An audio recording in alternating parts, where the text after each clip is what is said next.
She forgot to hang up. That's how it started. A soft click should have ended the call, but it didn't. Instead, I heard her laugh, the kind she only used around people she wanted to impress. Then another voice, sharp and dripping poison. I hope she's not coming for the wedding. No seat for people built like a fridge. Silence. Then my daughter's voice, my blood, my baby. True, Mom could eat for 3. Your wish is my command. I didn't drop the phone. I didn't even breathe. I just listened, long enough to hear them giggle like hyenas picking clean a carcass. Then I hung up, quietly.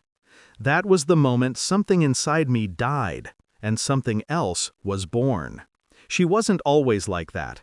When she was little, she used to press her tiny hand into mine and say I was her safe place. She'd cry into my chest after bad dreams. I worked double shifts, triple sometimes, just to buy her those dresses she circled in magazines.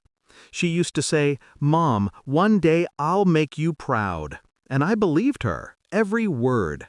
Even when she started pulling away, the expensive engagement, the fancy new family, the cold text messages, I kept telling myself she was just busy, that she'd come back around, that love between mother and daughter could survive distance, class, pride. But when I heard her say those words, I realized she hadn't drifted.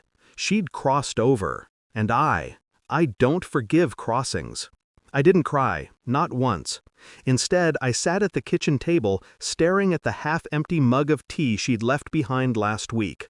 Lipstick still on the rim, her lipstick. I remember touching it with my finger and thinking, you left your mark everywhere, except where it mattered. Then I picked up the phone. 3 calls, that's all it took. The first call was to Rita, my old colleague from the catering service. She was supplying food for that wedding. I told her the venue had a last-minute inspection issue, that the guest list had changed and the family wanted to delay deliveries until further notice. She didn't question me. She trusted me.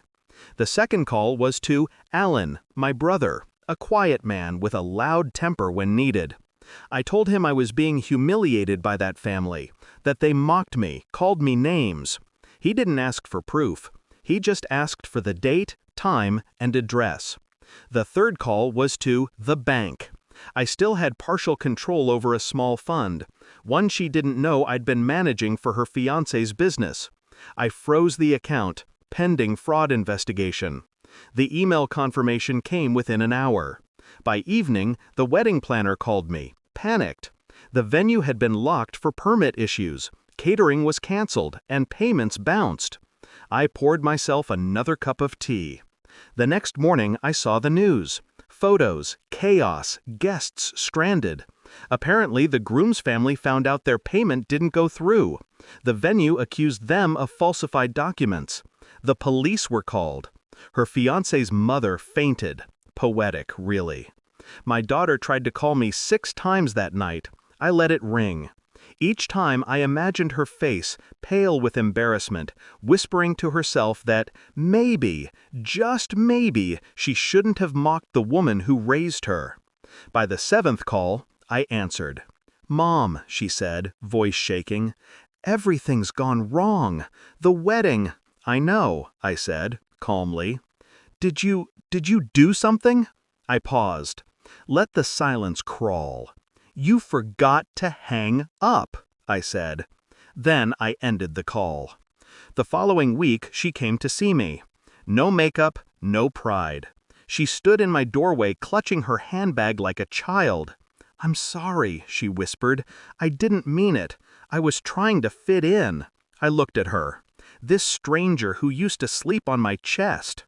"Fitting in doesn't require spitting on the person who carried you," I said. She cried.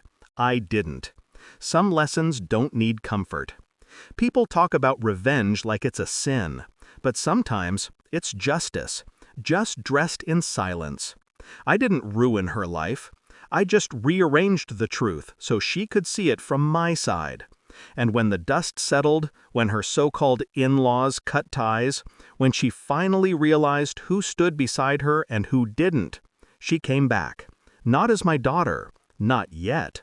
But as a woman who finally understood that love has limits and betrayal has consequences. Now she calls me every evening, not to gossip, not to laugh, just to check if I've eaten. And every time she does, I can still hear that echo in my head. Your wish is my command. She was right. It was. Because that wedding never happened. And neither did the version of me who would have stayed quiet.